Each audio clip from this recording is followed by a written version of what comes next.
Meanwhile, the couple sat in their home, watching everything unfold. They hadn't spoken publicly yet, but they knew the truth would come out soon. And when it did, the restaurant owner would finally learn who they really were. But for now they waited, letting the storm build, because this was only the beginning. The restaurant owner paced back and forth in his office, his phone buzzing relentlessly on his desk. He had tried to ignore the growing backlash, convincing himself that it would blow over. But as the hours passed, the situation only got worse. The video had gone viral, spreading across social media like wildfire. People were furious. Celebrities, activists, and even politicians were speaking out, calling for a boycott of his restaurant. His manager hesitantly knocked on the door, stepping inside with a nervous look. "Sir, we've lost over 100 reservations today. People are demanding refunds for events. Even some of our staff are threatening to quit." The owner slammed his hand on the desk. "This is ridiculous. Over one incident." The manager shifted uncomfortably. "It's not just one incident," he admitted. "Some of the staff, they've been saying this isn't the first time you've treated certain customers unfairly. People are speaking up." The owner's face turned red. He had always believed he was in control of his business, of his reputation, but now it was slipping through his fingers. And the worst part, he still didn't know who that couple really was. Meanwhile, across town, the couple sat in a sleek office building, surrounded by a team of professionals. The husband scrolled through his phone, reading the growing list of headlines. His wife leaned back in her chair, watching the restaurant owner's public response unfold on TV. "He still doesn't get it," she murmured, shaking her head. Her husband sighed. "He will." For years, they had worked behind the scenes, advocating for equal treatment and exposing businesses that engaged in discrimination. They weren't just any couple. He was a successful businessman with connections in the media, and she was a well-respected lawyer who had taken on high-profile cases before. They had remained quiet so far, letting the internet do its work, but they knew their next move would determine everything. The restaurant owner had underestimated them. He had thought they were just another pair of customers he could brush off. But he had made a mistake, one that was about to cost him everything. Back at the restaurant, another storm was brewing. More employees were speaking out, revealing troubling stories about how certain customers had been treated unfairly in the past. News stations were digging deeper, uncovering patterns of discrimination that stretched back years. The owner's empire was crumbling, and he had no idea how to stop it. But this wasn't over yet. The couple wasn't done. And soon, the world would know the full truth. The restaurant was on the verge of collapse. Every hour brought a new wave of bad press, more angry calls, and another round of refund requests. What had once been a respected establishment was now a symbol of discrimination, a name being dragged through headlines for all the wrong reasons. The owner, exhausted and overwhelmed, had tried everything, deleting negative comments, issuing a carefully worded statement, even blaming the controversy on misunderstandings. But none of it worked. The video was everywhere, and the internet wasn't forgetting. Then came the breaking point. A major news network announced a live interview with the couple. The moment he saw the announcement, the owner felt his stomach drop. He still didn't know exactly who they were, but now he was about to find out, along with the rest of the world. The anticipation built as the time for the interview approached. Social media buzzed with speculation. People who had followed the story from the beginning were glued to their screens, waiting to hear directly from the couple who had been humiliated and thrown out. Would they expose more secrets? Would they take legal action? The owner couldn't take it anymore. He called his lawyer, desperate for advice. "We have to stop them from speaking," he said, his voice frantic. His lawyer sighed. It's too late for that. You should have thought about this before you turned them away. At that moment, the live interview began. The wife, poised and calm, spoke first. We didn't come forward right away because we wanted to see if the owner would take responsibility on his own, she said. But instead, he denied and deflected. So now it's time for the truth. The husband nodded. My wife is an attorney who has fought discrimination cases for years. And he paused for effect, am a business investor with a network of partners in the restaurant industry. Late one evening, a well-dressed black couple stepped into an upscale restaurant, excited to celebrate their anniversary. The warm glow of candlelight flickered on the tables, the soft hum of conversation filled the air, and the aroma of gourmet dishes floated from the kitchen. They had heard wonderful things about this place, how it was known for its exquisite meals and impeccable service. But from the moment they walked in, something felt off.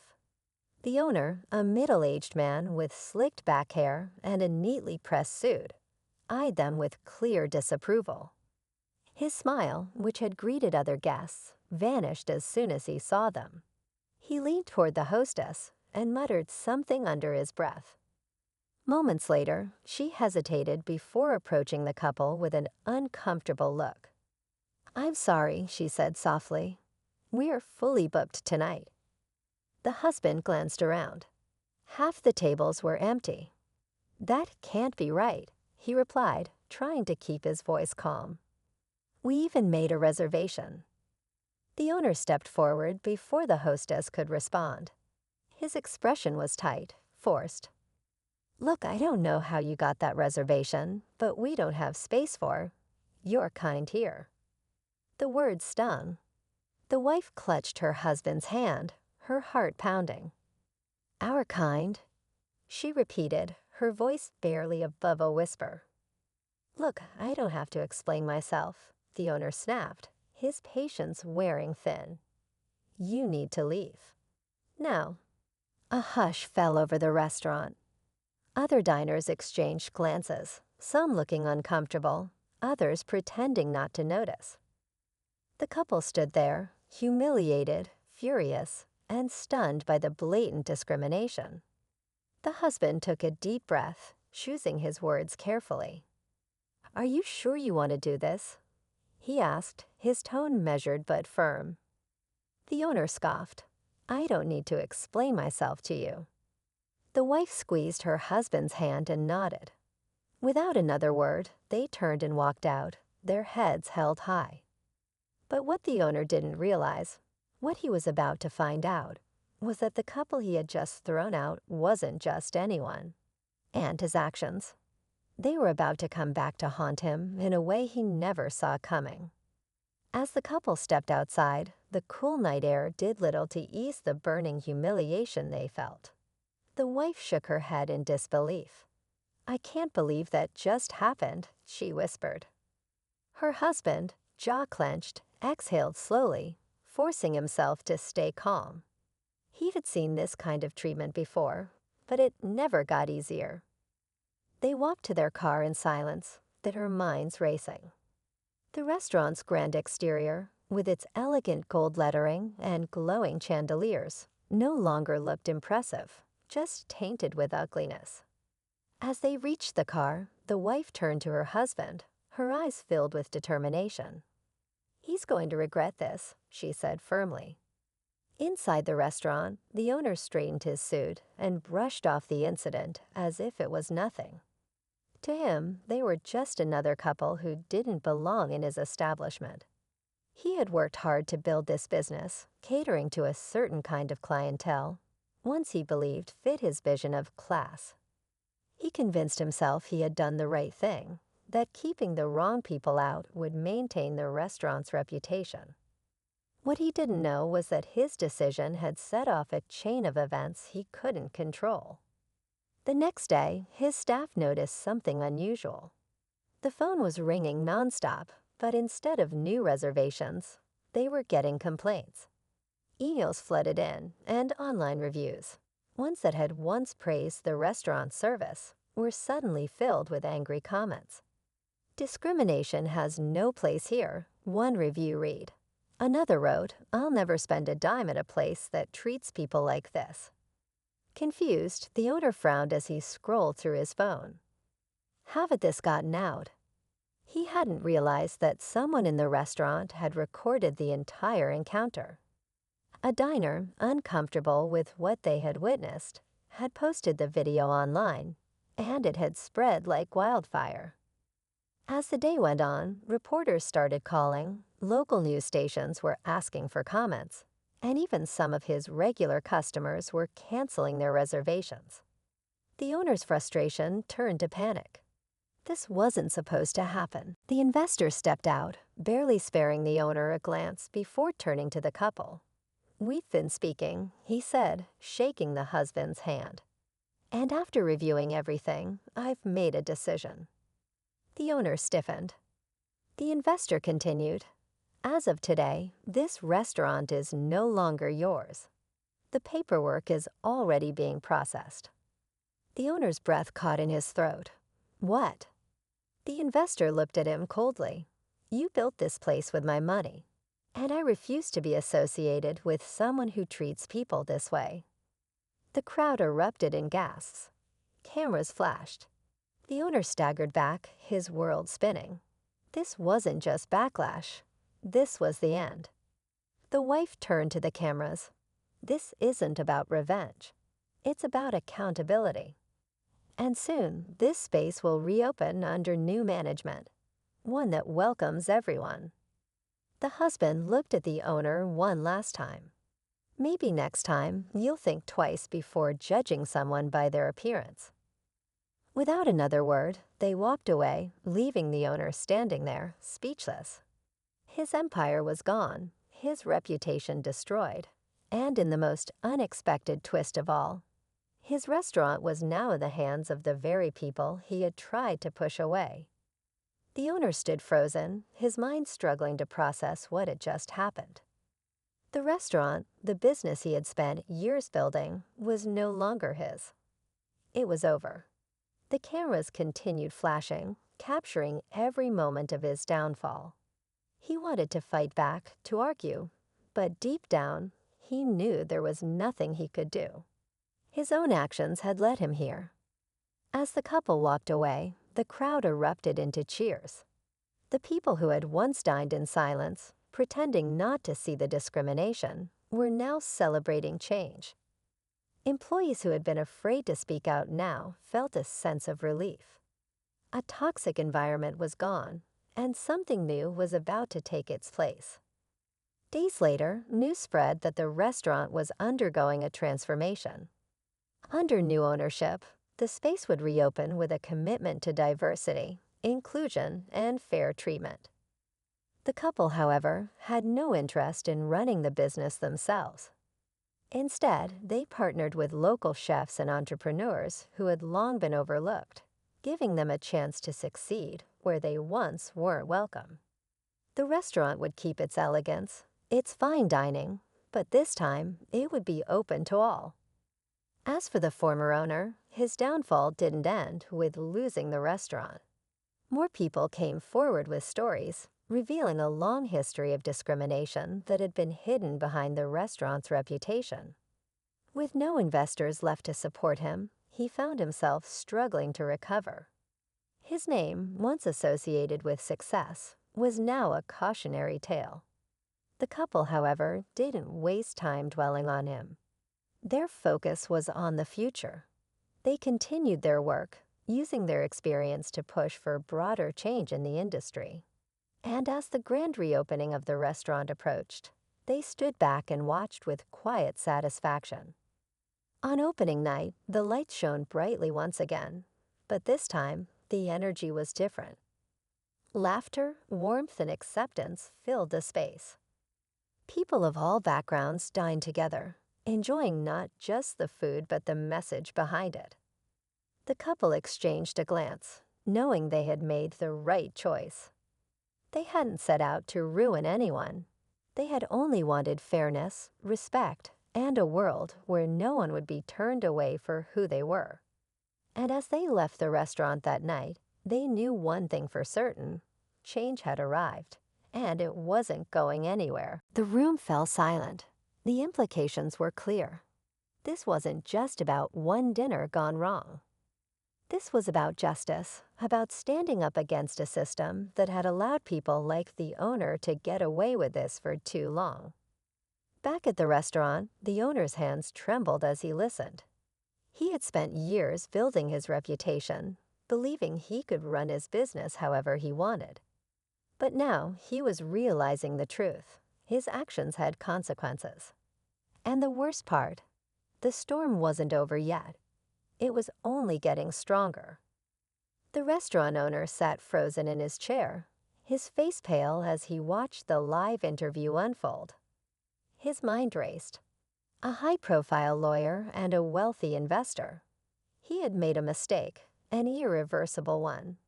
But before he could even process the full weight of what was happening, his phone buzzed again. It was his lawyer. "You need to get down to the restaurant. Now." "What? Why?" he asked, still distracted by the interview. "There are reporters outside. Protesters.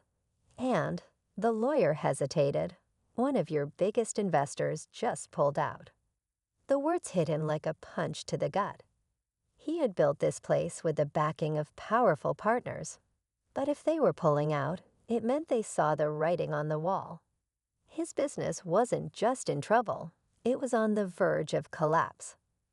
He grabbed his coat and rushed to his car, speeding toward the restaurant. As he turned the corner onto the street, his stomach twisted. A crowd had gathered outside, holding signs, chanting, and recording everything on their phones. News cameras were everywhere, broadcasting live. The restaurant, once a symbol of success, was now a battleground. He parked around the back and slipped inside through the kitchen. His staff stood in uneasy silence, whispering among themselves. Some wouldn't even look at him. His manager stepped forward. "Sir, there's something else." "What now?" The owner snapped, his nerves frayed. The manager hesitated before handing him a tablet. The couple, they just made another statement. The owner snatched the tablet and pressed play. The husband appeared on screen, standing in what looked like a conference room. His voice was steady. "After everything that's happened, my wife and I have made a decision. We won't just speak out about this. We're going to take action." The wife nodded. This isn't just about one restaurant. It's about changing the culture of how businesses operate. That's why we're working with organizations to ensure this never happens again. And as for this particular restaurant, she paused, her expression unreadable. "Well, let's just say it won't be around much longer." The owner's breath caught in his throat. What did she mean? Was there a lawsuit coming? A full-scale investigation? He didn't know. But one thing was clear, he was no longer in control. The situation was spiraling fast, and this time there was no easy way out. The owner's hands trembled as he gripped the tablet. His mind raced with possibilities. A lawsuit. A full-scale shutdown. He had never imagined that turning away one couple could lead to all this. He needed to act fast. Taking a deep breath, he stormed out of the kitchen and into the main dining area. The once luxurious restaurant felt different now. Empty tables, nervous employees, and outside, a crowd growing louder by the minute. He spotted his manager, who was already scrolling through another flood of notifications. "I'll fix this," the owner muttered, more to himself than anyone else. He straightened his jacket, pushed open the front doors, and stepped outside. The cameras turned to him instantly, reporters shoving microphones forward. "Do you have a statement? Are you planning to resign? Do you regret your actions?" He raised his hands, signaling for silence. He had rehearsed this in his head. He would apologize, claim it was a misunderstanding, and try to salvage what was left. But before he could speak, A sleek black car pulled up to the curb. The crowd hushed as the doors opened, and out stepped the couple. They walked toward him with quiet confidence, no anger, no hesitation. The owner swallowed hard. This was it. This was the moment that would decide everything. The husband met his gaze. "We gave you a chance to do the right thing," he said, his voice calm but firm. "Instead, you let your pride destroy everything." The wife nodded. "We tried to handle this privately. But when people like you refuse to change, you force the world to make you." The owner's heart pounded. "Listen, Before he could finish, another car pulled up. This time, it was someone he recognized instantly, his largest investor. A man who had poured millions into the restaurant. A man who looked furious.